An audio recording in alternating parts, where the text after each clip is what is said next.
La vieillesse, je la définirais comme un statut relationnel. Le moment où on commence à être protégé par les autres, où on se montre en nécessité d'être protégé. Le moment où on vous propose plutôt un statut de membre honoraire dans la famille ou ailleurs qu'un statut de membre actif faisant encore l'histoire.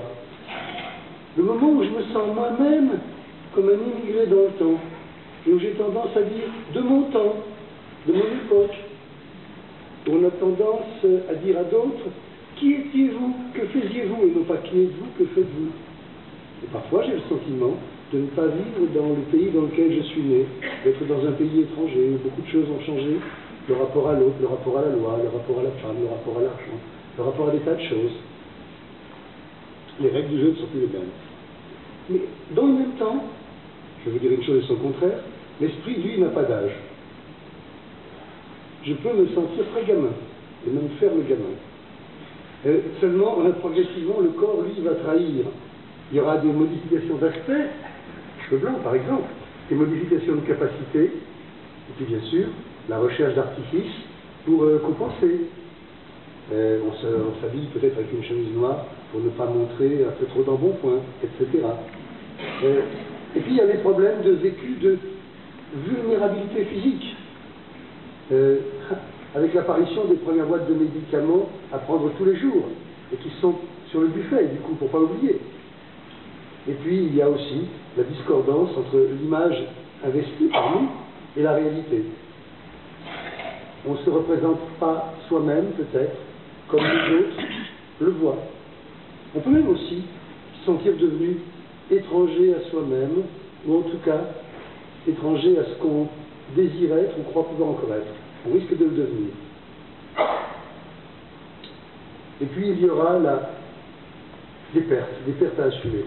Je ne vous apprends rien. Des pertes de points d'appui sociaux, comme le travail, mais aussi comme certains amis qui commencent à disparaître. Du coup, la dépendance accrue vis-à-vis des contacts qui restent. Et puis des difficultés à fonctionner à 4 générations, à 5 générations dans une famille. Et les difficultés à ne plus être acteur de l'histoire, c'est le fameux place aux jeunes. Place aux jeunes dans les associations aussi, méfiez-vous.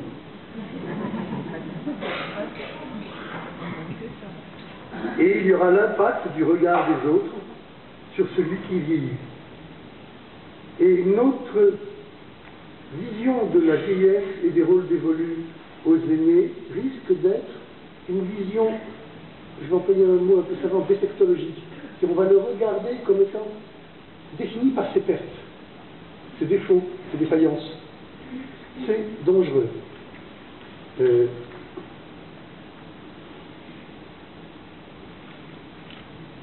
Il y a le risque, pour nous, vis-à-vis de nos aînés, de ne plus reconnaître celui qu'on aimait dans celui qui était là. Et le risque, c'est qu'ils le perçoivent. Ou le risque, qu'on continue à l'investir par pure loyauté, mais si on le rencontrait aujourd'hui, peut-être n'aurions-nous pas de raison de le fréquenter. Et ça va être un dialogue bizarre entre je m'adresse à celui que j'ai investi, mais qui n'est pas celui qui est là, et l'autre s'adresse à celui qui l'a investi, mais qui n'est pas nécessairement celui qui est là.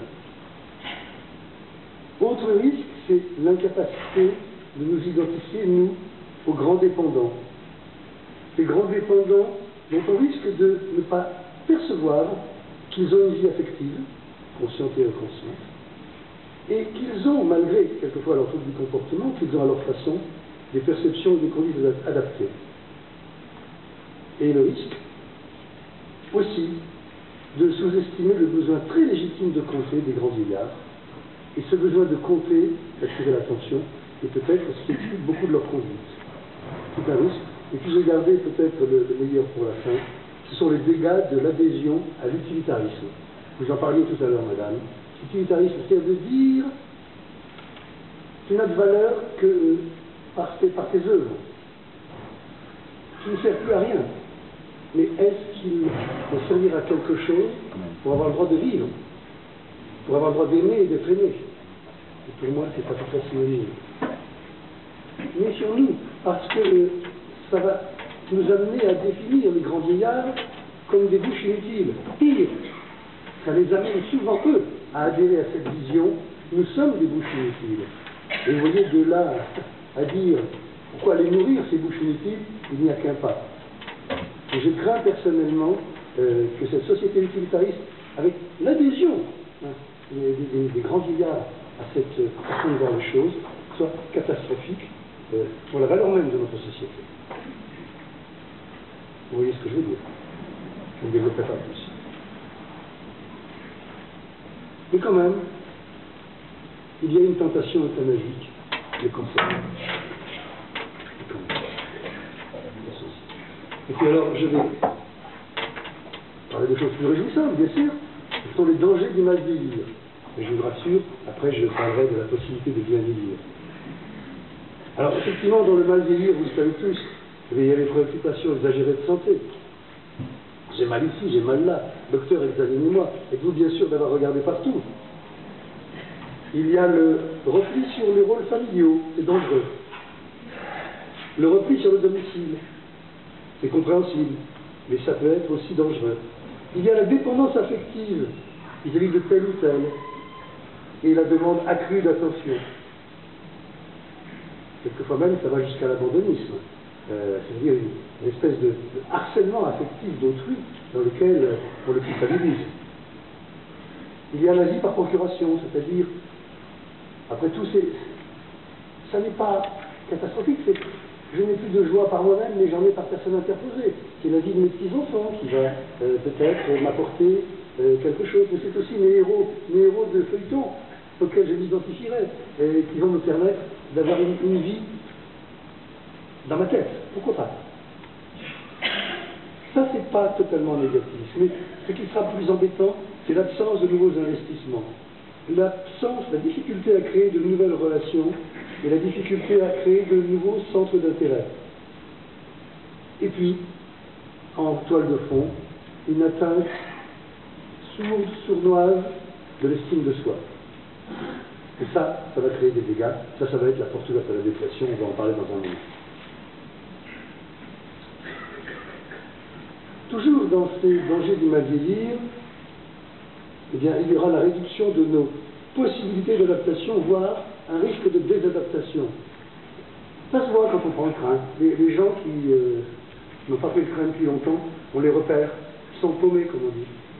Ils ne sont plus tout à fait... Mais vous savez, moi-même, devant un distributeur automatique de tickets, je me sens très vite désadapté. Ça m'est arrivé encore récemment. Heureusement, il y avait une brave dame qui m'a vendu un ticket d'occasion à l'ancienne. Oui. Chaque nouveau distributeur, chaque nouvel interphone peut être une occasion de se perfectionner, mais aussi une source de perplexité. En face de ça, on risque d'avoir une mauvaise gestion de notre agressivité, avoir un caractère qui se rigidifie, et puis faire moins de concessions. Et puis, à l'opposé, on va observer ce qu'on appelle des conduites régressives, c'est-à-dire des gens qui vont se négliger, qui vont se mettre à manger un peu comme des cochons, ou même à ne pas se bien nourrir, qui vont avoir une tenue tachée, négligée, une hygiène aléatoire, et qui ne vont plus beaucoup respecter les usages sociaux. Et puis aussi, c'est un catalogue, une part de démotivation. La motivation, c'est à quoi bon? Et ça va avec ce que je viens de vous dire. À quoi bon se coiffer le matin? À quoi bon se lever? À quoi bon se peigner? À quoi bon se laver? À quoi bon? À quoi bon faire la cuisine? À quoi bon mettre la table? Je peux manger dans la gamelle, avec le chien ou le chat. Excusez-moi, j'ai la goutte.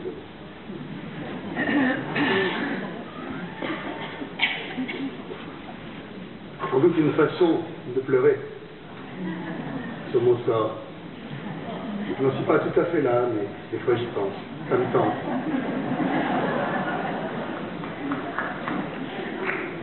Oui. Merci. À cela s'ajoutent alors des risques plus psychopathologiques. Ce sont les phobies. Vous savez, ces peurs irraisonnées. La peur des microbes, par exemple. Je connais une vieille dame qui ne fait pratiquement plus rien dans sa vie tellement elle a peur des microbes. Ou les obsessions. Les obsessions, c'est ce qu'on appelle aussi les manies. Manie d'ordre, de rangement, de lavage.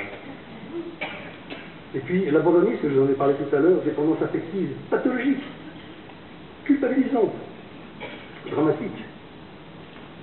On étudiait hier en réunion clinique